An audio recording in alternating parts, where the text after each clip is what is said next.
All right, Bob. So I mentioned slightly erroneously earlier that you were first seen on the racing channel, but you were first regularly seen on the racing channel. So how did that come about? It's sort of by accident in a way. I mean, it had already started and I hadn't really done that much of it. I was still working for SIS. It all took place in the same building in Corsham Street, N1, 6DR. Remember how funny how you remember postcodes.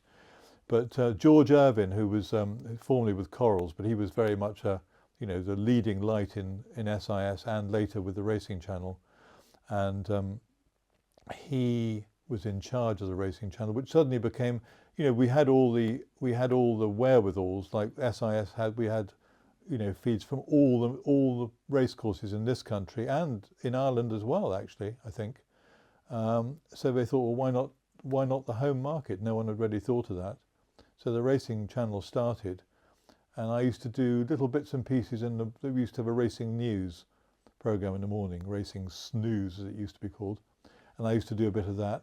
And it was really, just thinking about it now, almost thanks to Cornelius and the 5 Live Racing Bulletin, Radio 5 Racing Bulletin, because we were doing a bit of reporting, and I sort of volunteered. I said, well, I wouldn't mind having a go at that. And I remember my first day reporting was at Leicester, just before Sharmit's Derby, William Haggis, back in the day. And I just thought I'd try and get many interviews as possible. You couldn't roam around in those days. They had to come to you. I remember getting William Haggis, William Jarvis, and any trainer who had anything running. More trainers than jockeys in those days. And then they actually thought, oh, he did quite a good job. So I got more, and so the rest, followed. Is live TV as terrifying as most of us would imagine it is? No, I think it's fine. I think this is when things are recorded like this drone I'm talking to you about. I prefer it. I quite like it when it's live and things sort of go wrong because you're suddenly flying by the seat of those pants, and I think that I quite like that. I think it's quite fun. And there's quite a bit of. We've got a practical joker with Luke Harvey working with you a lot as well. He's told me that there's a few practical jokes played between you all, false information from the producer going in your ear sometimes where you've asked. Absolutely, you can be put away. I can't think of any specific example, but there are certainly Luke would do anything to put you away. But in a very nice. I mean, he is a horrible little man, but he comes across. He's not so bad in real life. He's a real point scorer. But anyway. Now, when you're doing the live stuff, obviously, you've got to know who people are. That's something obviously you've got from experience over the years, so you know that this jockey coming out is such and such. Oh, I've made a mistake now and again. Have you? You're going to mention one or not? No, you can tell me. I didn't know you had. You can tell us. Is it well, I can't remember the name of Brian Anderson's wife. I think it's Claire. And I'd met her before.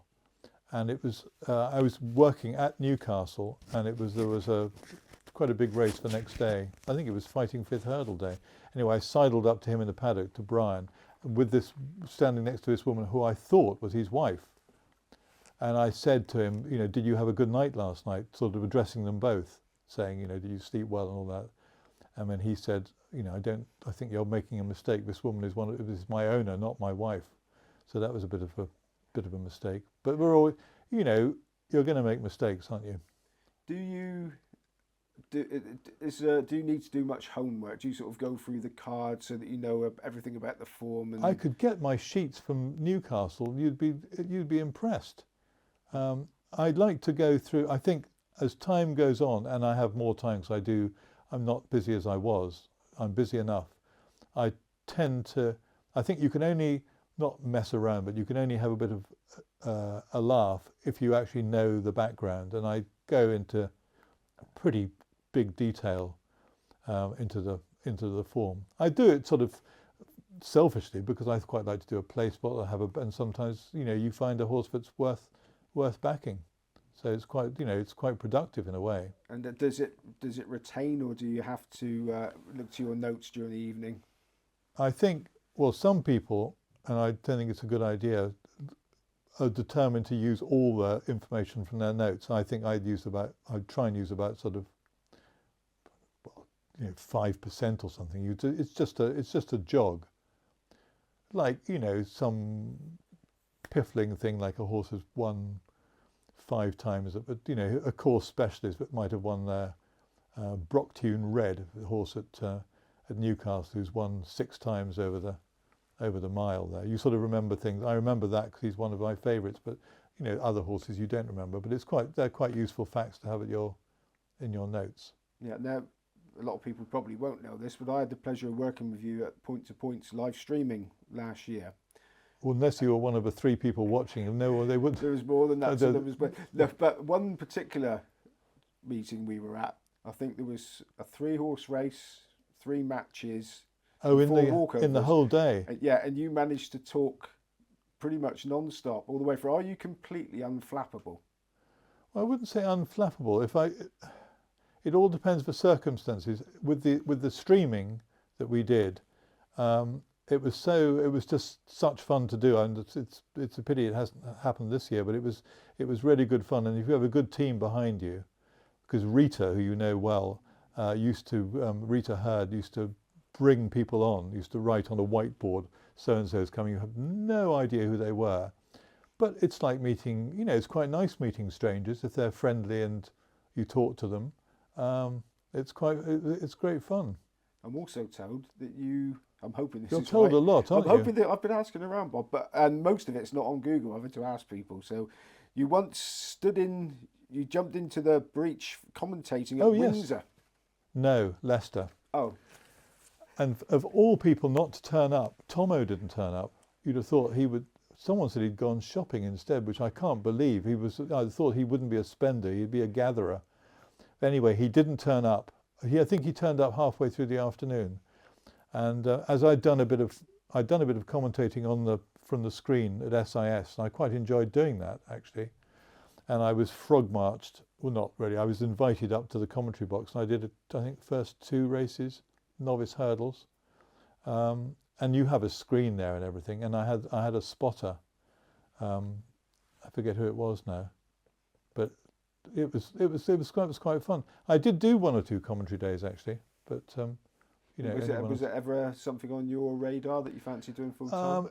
Fun enough, when I was a 6-year-old at home, it was what I wanted to do. I mean, one always thought, Peter O'Sullivan was not only the voice, but was sort of a real hero, and he was and one used to sort of, in my little squeaky voice, used to imitate him when I was having my little sort of made-up races on the Totopoli board. But other things distracted me, and I don't really. I think I could commentate, but I think that you've got to be judged by if you could do a 18-runner 6 furlong handicap with them coming out of the sun. That would really make me flappable, and I wouldn't like to do that. And I admire the people who do. I think commentary these days is so. If you turn back the clock, in the old days when SIS started, when the racing channel started, they were ordered to stop commentating with half a furlong to go. And going for the line it was, they used to say, and then there was silence in the last half furlong. So the whole landscape has changed a lot for the better. I think the standard of commentary nowadays is fantastic. And also it's a soundtrack to historic races these days, isn't it? You remember a race and you remember the commentary. You do, don't you? That's very true. Yeah. So now, no offence meant at all, Well, not to you, to any of the tracks where you work, but you are quite often dispatched to, let's say, the less Wolverhampton ones. Yes. Do you mind? Would you rather be going to? Not at all. No, absolutely not. No, I really enjoy it. In fact, I was talking to someone the other day, saying we were both agreeing, but Wolverhampton was one of our favourite courses. I like Wolverhampton. I mean, there aren't many. I'm not going to start slagging off courses because I think a race courses they need to be preserved. I really enjoy them, but I would honestly, hand on heart, rather work at Wolverhampton than at one of the busier meetings, because you can get out of the car park. The people are friendly. People are less tense. I did a day reporting at Ascot. There must have been COVID plus, because I was asked to do that a couple of years ago, an afternoon. No, a short time ago, less than a year ago. And I didn't. I mean, I enjoyed it, but it was just sort of it was sort of more serious. Yet it's only racing, isn't it? Now, you can't get to see Mrs. Cooper much, the amount of work that you do. Oh, I see. I see. I see more than enough of her, and she sees more than enough of me. So how many miles do you put on the clock every year? Not as many. I mean, I work. You know, like the month just gone, I've worked 7 or 8 days on the track. I mean, a few trips to Newcastle. When I do have an overnight, I stay away. But I'm often working here, behind here, doing stuff for the At the Races website, doing a column we have called the Pools Panel, doing place pots and other sort of tote bets. So I can do that from home. So she sees more than enough of me.